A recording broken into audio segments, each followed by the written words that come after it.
Hi, നമ്മുടെ nurses on വീൽസിൻ്റെ അടുത്തൊരു എപ്പിസോഡിലേക്ക് എല്ലാവർക്കും സ്വാഗതം. നമ്മൾ ഇപ്പോൾ ചെയ്തുകൊണ്ടിരിക്കുന്നത് സ്റ്റോറി ഓഫ് നഴ്സസ് ആണ്. അതിൻ്റെ അടുത്തൊരു എപ്പിസോഡാണ്. ഇന്ന് നമ്മുടെ കൂടെ ഉള്ളത് ഫെബയാണ്. ഫെബ ലെവിഷം ഹോസ്പിറ്റലിലെ ബാൻഡ് 7 ആണ്. അപ്പോൾ welcome Feba to our nurses on wheels channel. Thank you. And Feba നമ്മളോട് എന്തൊക്കെയാണ് ഫെബയുടെ എക്സ്പീരിയൻസ്, ഇപ്പോൾ എന്താണ് ചെയ്യുന്നത് എന്നൊക്കെ ഒന്ന് ജസ്റ്റ് പറയാമോ? എൻ്റെ പേര് ഫേബ തങ്കച്ചൻ. ഞാൻ നാട്ടിൽ തിയേറ്റർ പ്രാക്ടീഷണറായിട്ട് വർക്ക് ചെയ്യുമായിരുന്നു ഫോർ 3 years. അത് കഴിഞ്ഞിട്ട് എനിക്ക് റോയൽ ഫ്രീ ഹോസ്പിറ്റലിൽ തിയേറ്റർ പ്രാക്ടീഷണറായിട്ട് ബാൻഡ് 5 ആയിട്ട് ജോലി കിട്ടി. അതിനുശേഷം ഞാൻ അവിടെ ഒരു അറൗണ്ട് 2 years അവിടെ വർക്ക് ചെയ്തതിന് ശേഷം ബാൻഡ് 6 ആയിട്ട് നോർത്ത് വിക് പാർക്കിൽ ജോലി കിട്ടി. അങ്ങനെ ഞാൻ അങ്ങോട്ട് മൂവ് ചെയ്തു. അവിടെ ചെന്നതിന് ശേഷം പിന്നെ കുറച്ച് കോഴ്സസ് ഒക്കെ എനിക്ക് ചെയ്യേണ്ടി വന്നു. ലൈക്ക് മെൻറ്റർഷിപ്പ് കോഴ്സ് ചെയ്തു, പിന്നെ തിയേറ്റർ കോഴ്സ് ചെയ്തു, പിന്നെ ലീഡർഷിപ്പ് ആൻഡ് മാനേജ്മെൻറ്റിൻ്റെ കോഴ്സസ് ചെയ്തു. ഈ കോഴ്സൊക്കെ ചെയ്തിട്ട് അവിടെ ഞാൻ അറൗണ്ട് ഒരു 2.5 years ഉണ്ടായിരുന്നു. പിന്നെ ഞാൻ ഇൻ്റർവ്യൂസ് കൊടുക്കാൻ വേണ്ടിയിട്ട് തുടങ്ങി. ഇൻ്റർവ്യൂസ് കൊടുക്കാൻ വേണ്ടി ബാൻഡ് 7 ഇൻ്റർവ്യൂ കൊടുക്കാനാണ് ബാൻഡ് 7 ഇൻ്റർവ്യൂസ് കൊടുക്കാൻ വേണ്ടിയിട്ട് തുടങ്ങി ആഫ്റ്റർ ഈ കോഴ്സസ് എല്ലാം എടുത്തതിന് ശേഷം. അങ്ങനെ ഫസ്റ്റ് ഈസി ഇൻ്റർവ്യൂ അല്ല, എല്ലാവർക്കും അറിയാവുന്നതുപോലെ കുറേ ഫെയിലിയറൊക്കെ ഉണ്ടായിട്ടുണ്ട്. പിന്നെ അവസാനം എനിക്ക് മനസ്സിലായി ലൈക്ക് എങ്ങനെയാണ് ഒരു മാനേജ്മെൻറ്റ് ലെവലുള്ള ഇൻ്റർവ്യൂ കൊടുക്കേണ്ടതെന്നുള്ളത്.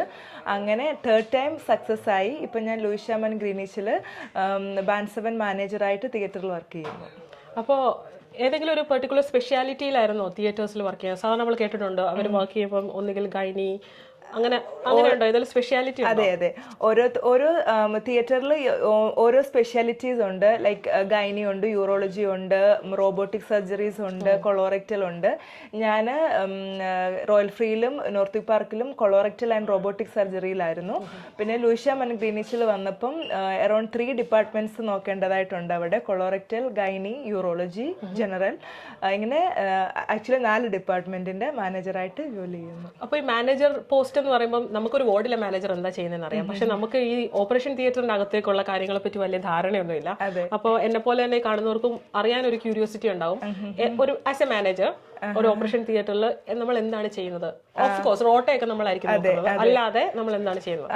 നമുക്ക് എല്ലാവർക്കും അറിയാം NHSന്റെ തിയേറ്റർ നല്ല കോസ്റ്റ്ലി ആയിട്ട് ഉള്ള ഒരു ഡിപ്പാർട്ട്മെന്റ് ആണ്. അപ്പം നമുക്ക് ഈച്ച് സ്ലോട്ടിനും നമുക്ക് അതുപോലെ പൈസയും ടൈം ഷെഡ്യൂൾ ഉണ്ട്.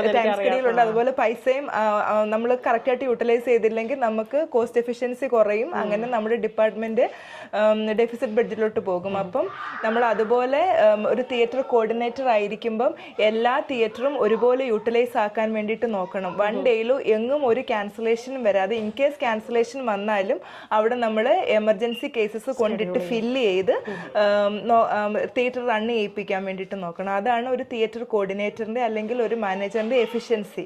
പിന്നെ ബാക്കിയുള്ളതെല്ലാം നോർമൽ ബോർഡിലെ ബാൻഡ് 7 ചെയ്യുന്നത് പോലെ അത് തന്നെ സ്റ്റാഫ് മാനേജ്മെന്റ് ആണ് ബാക്കിയുള്ളതൊക്കെ ചെയ്യുന്നത്. അപ്പോൾ കറന്റ്ലി എത്ര ഡിപ്പാർട്ട്മെന്റ്സ് ആണ് ഓവർസീ ചെയ്യുന്നത്? അപ്പം 4 ഡിപ്പാർട്ട്മെന്റ് ഉണ്ട്. അറൗണ്ട് 150 സ്റ്റാഫ് ഞങ്ങളുടെ അണ്ടറിൽ വർക്ക് ചെയ്യുന്നുണ്ട്.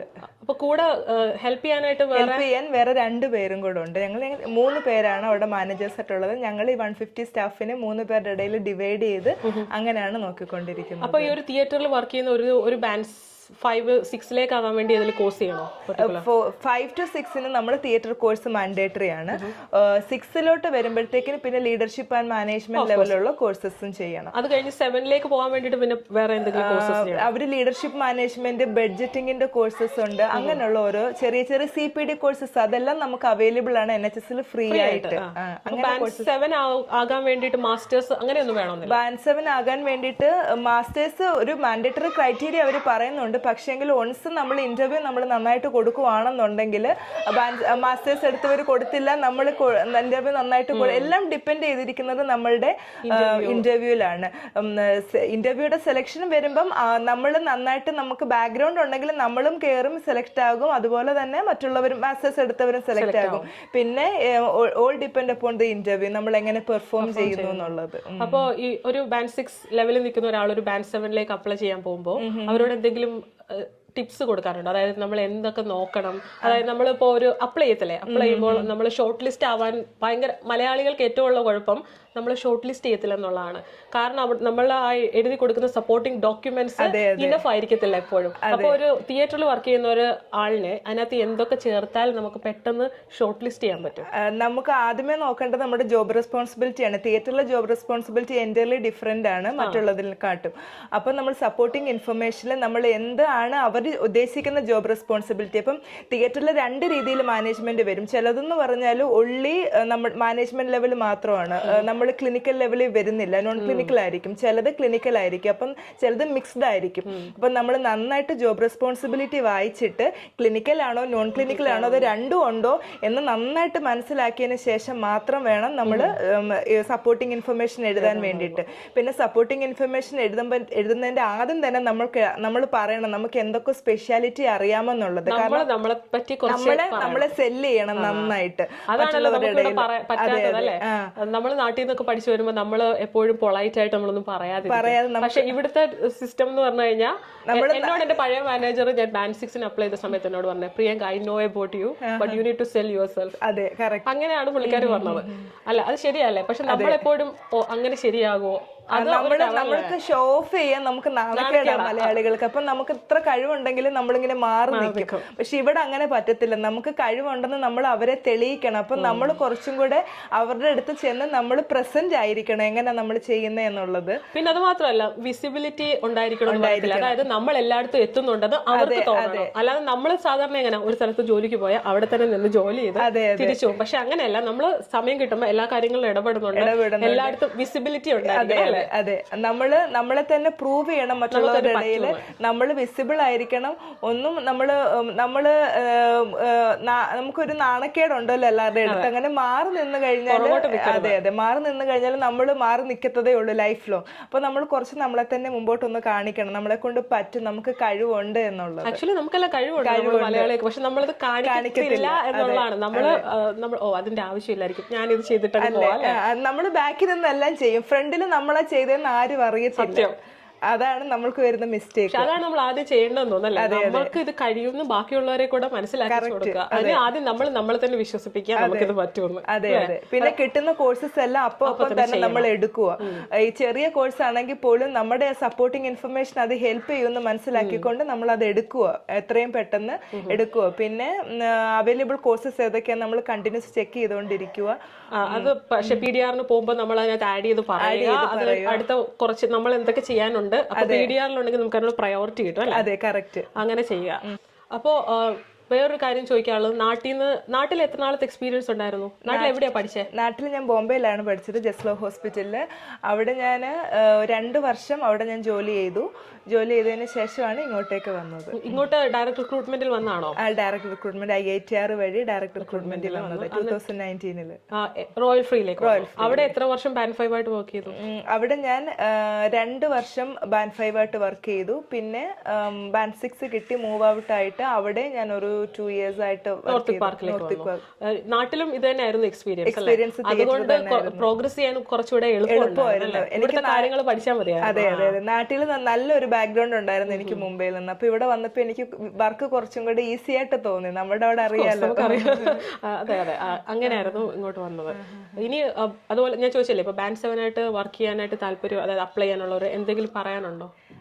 എനിക്ക് പറയാനുള്ളത് സപ്പോർട്ടിങ് ഇൻഫർമേഷൻ നന്നായിട്ട് കൊടുക്കുക. പിന്നെ ഇന്റർവ്യൂവിന് പോകുമ്പോൾ നല്ല കോൺഫിഡൻസ് ആയിട്ട്, ഫസ്റ്റ് ഇന്റർവ്യൂ എല്ലാവർക്കും ഹാർഡായിരിക്കും നമുക്കറിയാം. പക്ഷെ ഓൺസ് ആ ഇന്റർവ്യൂ കഴിഞ്ഞിട്ട് ക്വസ്റ്റ്യൻസ് എല്ലാം നമ്മൾ എഴുതിയെടുക്കും, എന്തോ അവർ ചോദിച്ചെന്നുള്ളത്. അത് എഴുതിയെടുത്തിട്ട് നെക്സ്റ്റ് ഡേയിൽ നമ്മൾ അവരെ വിളിച്ചു ചോദിക്കും നമ്മുടെ ഫീഡ്ബാക്ക് അവരോട്. അപ്പോൾ അവർ തന്നെ നമുക്ക് പറഞ്ഞു തരും നമ്മൾ എന്തൊക്കെയാണ് മിസ്സായത്, എന്തൊക്കെ ഇമ്പ്രൂവ് ആകേണ്ടതെന്നുള്ളത്. അങ്ങനെ നമ്മൾക്ക് പിന്നെ ഇന്റർവ്യൂ നമ്മൾ ഓരോന്ന് കൊടുക്കുമ്പോൾ നമ്മളെ തന്നെ നമുക്ക് ബിൽഡപ്പ് ചെയ്യാൻ വേണ്ടിയിട്ട് പറ്റും. അങ്ങനെ ഞാൻ ഒരു ബാൻഡ് 7 റോളിൽ നിൽക്കുന്ന ഒരാൾക്ക്, അതായത് ഇപ്പൊ ഇത്രയും കാര്യങ്ങൾ ചെയ്യുമ്പോൾ എന്തെങ്കിലും ചലഞ്ചസ് ഒക്കെ ഉണ്ടോ, എന്തെങ്കിലും ബുദ്ധിമുട്ടുകൾ അങ്ങനെ? എസ്പെഷ്യലി സ്റ്റാഫിനെ മാനേജ് ചെയ്യുന്നത് ഒരു ഹാർഡിലാണ് ഇവിടെ. അപ്പം നമ്മൾ നല്ലതായിട്ട് നല്ല പൊളൈറ്റ് ലാംഗ്വേജിൽ അവരോട് സംസാരിക്കാൻ വേണ്ടിയിട്ട് പഠിക്കണം, നന്നായിട്ട് പ്രൊഫഷണലായിട്ട് സംസാരിക്കാൻ വേണ്ടിയിട്ട് പഠിക്കണം. പിന്നെ എന്തെങ്കിലും ഡൗട്ട് ഉണ്ടെങ്കിൽ നമുക്ക് എപ്പോഴും HR നമുക്ക് അവൈലബിൾ ആണ്. അപ്പം പോളിസി അറിയത്തില്ല, കാര്യങ്ങൾ അറിയത്തില്ല എന്നുണ്ടെങ്കിൽ അവരെ കോണ്ടാക്ട് ചെയ്തിട്ട് അവരുടെ അടുത്ത് നിന്ന് അഡ്വൈസ് മേടിച്ച് നമുക്ക് സ്റ്റാഫിന്റെ അടുത്ത് ഡീൽ ചെയ്യാം. നമുക്ക് എപ്പോഴും സപ്പോർട്ട് ഉണ്ട്. നമ്മുടെ മേറ്ററിന് നമുക്ക് സപ്പോർട്ട്, ബാൻഡ് 7 എന്ന് വെച്ചാൽ ഒറ്റയ്ക്കല്ലല്ലോ നമ്മൾ ലീഡ് ചെയ്യുന്നത്. അപ്പൊ നമുക്ക് മേറ്ററിനും HR ഒരുപോലെ നമുക്ക് ഹാൻഡ് ഇൻ ഹാൻഡ് ആയിട്ട് അവർ നമ്മളെ ഹെൽപ്പ് ചെയ്യും. ആ രീതിയിൽ നമുക്ക് ഈസി ആയിട്ട് മുമ്പോട്ട് പോകാവുന്നതേ ഉള്ളൂ. അപ്പൊ ബാൻഡ് 7 ആയി കഴിഞ്ഞാൽ അയ്യോ ഞാനിതെല്ലാം കൂടെ എങ്ങനെ ചെയ്യുമെന്ന് വിചാരിക്കുന്നവരോട് നമുക്കിത് പറ്റും. തീർച്ചയായിട്ടും മലയാളികൾക്ക് പറ്റും, ഉറപ്പായിട്ടും പറ്റും. നാട്ടിൽ നിന്ന് പഠിച്ചു വന്നവർക്ക് എന്തായാലും പറ്റും. അപ്പൊ കൂടെ വർക്ക് ചെയ്യുന്ന സ്ഥലത്ത് മലയാളികളൊക്കെ ഉണ്ടോ? എന്റെ കൂടെ അധികം മലയാളികളൊന്നും ഇല്ല. ഞാൻ വർക്ക് ചെയ്തെടുത്ത് റോയൽ ഫ്രീയിലും അധികം ഇല്ലായിരുന്നു, നോർത്ത് വിക്കിലും ഇല്ലായിരുന്നു, തിയേറ്ററിലും മലയാളികളില്ലായിരുന്നു. ഇപ്പൊ ഇവിടെ വന്നപ്പോ ഇവിടെ മലയാളികളില്ല. ബേസിക്കലി ഒറ്റയാൾ പട്ടാളമാണ് ഞാൻ. അപ്പോൾ എന്തായാലും നമ്മളെ കൂടെ ഇത്രയും സമയം സ്പെൻഡ് ചെയ്യാനും ആൾക്കാർക്ക്, നമുക്ക് തിയേറ്റർ സ്റ്റാഫ് പറഞ്ഞില്ലേ ഇപ്പൊ തന്നെ വർക്ക് ചെയ്തവരെടുത്തും മലയാളികളില്ലായിരുന്നു. അപ്പോൾ ആൾക്കാർക്ക് അറിയാൻ എനിക്ക് ക്യൂരിയോസിറ്റി ഉണ്ടായിരുന്നു. കാരണം ഞാൻ ഒരിക്കലും തിയേറ്ററിൽ പോയിട്ടില്ല, നമ്മൾ വർക്ക് ചെയ്തിട്ടില്ല, നമ്മുടെ ഡിപ്പാർട്ട്മെന്റ് അല്ല. അപ്പോൾ അതുകൊണ്ട് എങ്ങനെയാണ് കാര്യങ്ങൾ എന്നൊക്കെ അറിയാൻ, അതുപോലെ എല്ലാവർക്കും താല്പര്യം ഉണ്ടാവും. എന്നാലും അതൊക്കെ പറയാൻ ഇച്ചിരി സമയം കണ്ടെത്തിയ ഫെബയ്ക്ക് താങ്ക് യു ചേച്ചി. അപ്പോൾ all the best. Thank you ചേച്ചി. Thank you so much. അപ്പോൾ നമ്മുടെ ഇന്നത്തെ വീഡിയോ ആർക്കെങ്കിലും ഒക്കെ ഇൻഫോർമേറ്റീവ് ആയിട്ടുണ്ടാവുമെന്ന് ഞാൻ വിശ്വസിക്കുന്നു. അപ്പോൾ നിങ്ങൾക്ക് ഈ വീഡിയോ ഇഷ്ടപ്പെട്ടെങ്കിൽ എല്ലാവരും ലൈക്ക് ചെയ്യുക, ഫ്രണ്ട്സിന് ആർക്കെങ്കിലും താല്പര്യമുണ്ടെങ്കിൽ അത് ഷെയർ ചെയ്യുക, സബ്സ്ക്രൈബ് ചെയ്യുക. പിന്നെ എന്തെങ്കിലും ഡൗട്ട്സ് ഉണ്ടെങ്കിൽ നമ്മുടെ താഴെ കമൻറ്റിൽ എല്ലാവരും ചോദിക്കുക. അപ്പോൾ അടുത്തൊരു എപ്പിസോഡുമായിട്ട് കാണുന്നവരെ ബൈ.